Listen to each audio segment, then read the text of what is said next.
ऑगमेंडिनो लिखते हैं, connect with your creator the God every day through prayers. मतलब आपके सृजनहार जो भगवान हैं उनके साथ रोज प्रार्थना के माध्यम से, नाम स्मरण के माध्यम से रोज एक बार प्रयत्न पूर्वक आप जुड़ना। तो मैनेजमेंट गुरुज भी सिखाते हैं, सोशल रिलेशनशिप गुरुज भी सिखाते हैं, हेल्थ गुरुज भी सिखाते हैं। कार्ल यंग जो बहुत बड़े साइकेट्रिस्ट हुए और पितामह कहलाते हैं, कार्ल यंग 60 साल तक अंतरराष्ट्रीय स्तर पे साइकेट्री की प्रैक्टिस की है। मतलब पागलों के साथ रहे हैं, पागलों को ठीक करने का प्रयत्न किया है और कहीं को ठीक भी किए हैं। पूरी साइकेट्री इतने में ही नहीं आ जाती, लेकिन साइकेट्री का एक भाग है पागलपन को ठीक करना, पागल आदमी को ठीक करना। डॉक्टर कार्ल यंग ने 60 साल तक अंतरराष्ट्रीय प्रैक्टिस की।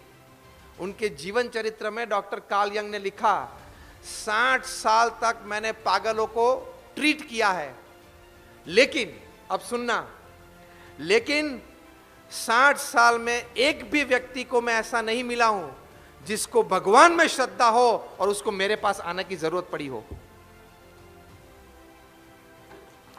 मतलब मेरी ट्रीटमेंट की उसको जरूरत पड़ी हो।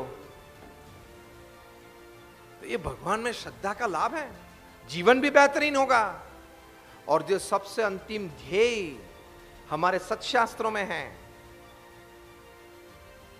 ये भगवान का आश्रय दृढ़ करना। श्रीमद् भगवद गीता में 700 श्लोक हैं। 700 श्लोक का मूर्धन्य श्लोक, जिसको हम क्वीन बी बोलते हैं, बाकी के सभी श्लोक का सारांश एक में आ जाता हो, वो कौन सा है? तो भगवान श्री कृष्ण अर्जुन को कहते हैं, सर्वधर्मान परित्यज्य। डॉक्टर साहब मैं ठीक बोल रहा हूं?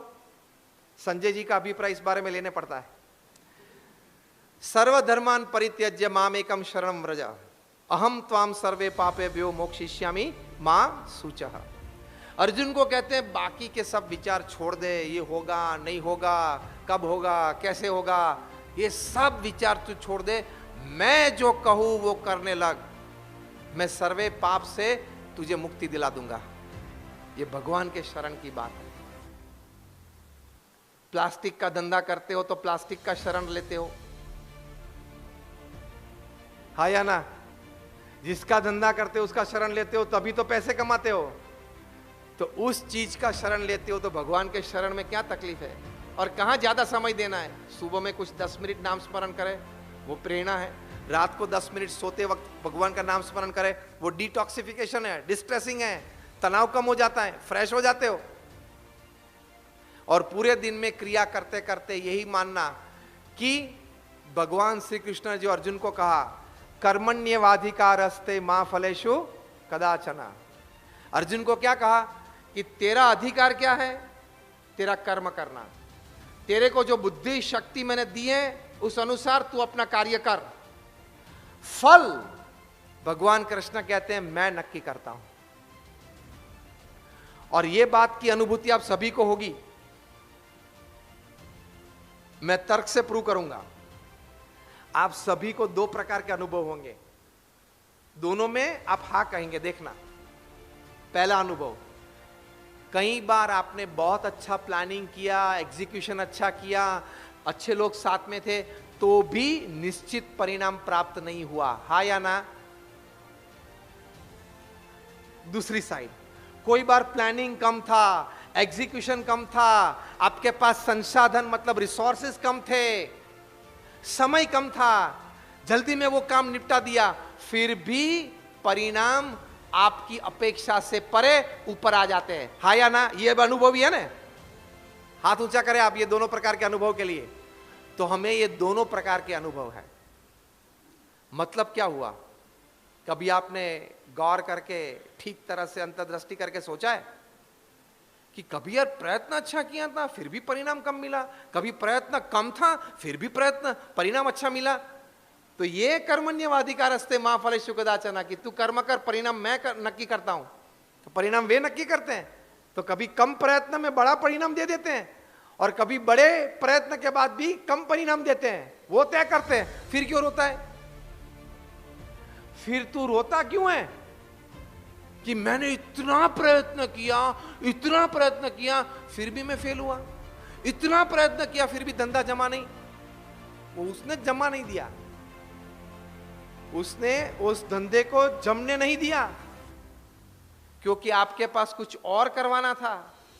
डॉक्टर एपीजे अब्दुल कलाम 19-20 साल की उनकी आयु थी, तब पायलट की इम्तिहान देने के लिए वहां दिल्ली गए थे और 8 को सिलेक्ट करना था। उनका नंबर 9वां आया, मतलब सिलेक्ट नहीं हुए, तो डिप्रेस हो गए। बोले अपने आप को, अगर यार मैं सिलेक्ट नहीं हुआ अब क्या करूंगा, मेरा सपना टूट गया। वहां हरिद्वार गए, गंगा का स्नान किया, वहां शिवानंद आश्रम है, वहां चलो चलते हैं, कोई संत मिले। उनको डॉक्टर कलाम साहब ने कहा कि मुझे पायलट बनना था, लेकिन इम्तिहान में मैं फेल हुआ, मेरा सिलेक्शन नहीं हुआ और मेरा सपना चकनाचूर हो गया। उस संत ने ये बात श्रीमद् भगवत गीता की सिखाई, जो बात हम संजय जी के घर कर रहे थे। इसमें से क्या आपने सूत्र बनाया है गीता विजेता का?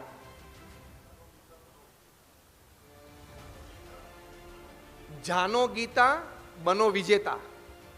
यह बात शिवानंद आश्रम में उस संत ने डॉक्टर कलाम साहब को बताई कि गीता में यह बात लिखी है, कर्मण्येवाधिकारस्ते मां फलेषु कदाचन। आपने अपना कर्म कर लिया, आपने इम्तिहान अच्छी तरह से तैयारी करके दे दी, फिर अगर आप उत्तीर्ण नहीं हुए या उत्तीर्ण हुए थे लेकिन सिलेक्ट नहीं हुए, तो भगवान की इच्छा शायद होगी कोई और काम आपसे करवाना है, और करवाया। पायलट से भी ऊपर missile man of India, father of India's nuclear bomb, people's president, और 48 यूनिवर्सिटीज में से मानद डॉक्टरेट उनको मिली। यूनिवर्सिटीज लाइन लगा के बैठी थी कि कलाम साहब को हम डिग्री दे ताकि हमारी प्रतिष्ठा बढ़े। यूनिवर्सिटीज पूरी विश्व में यह समझती थी कि अगर कलाम साहब को हम ऑनररी डिलीट दें तो हमारी प्रतिष्ठा बढ़ जाएगी। जिनको एक समय में पायलट की नौकरी नहीं मिली थी वे इतने प्रतिष्ठित हुए। ये बात श्रीमद् भगवत गीता की उस वक्त शिवानंद आश्रम में एक संत ने डॉक्टर कलाम का सबको समझाई। ये बात उन्होंने पुस्तक जो प्रमुख स्वामी महाराज के बारे में लिखा, ट्रांसेंडेंस, इस पुस्तक में ये बात लिखी है। मतलब प्रयत्नशील रहना, नीतिमत्ता के साथ, नाम स्मरण के साथ। लेकिन अगर कोई बात जीवन में नहीं बनी तो चिंता मत करना, कोई और अच्छी बात आपकी इंतजार कर रही है। यह श्रद्धा और विश्वास, ये बेहतरीन जीवन की ओर है। Thank you very much and all my prayers for all of you.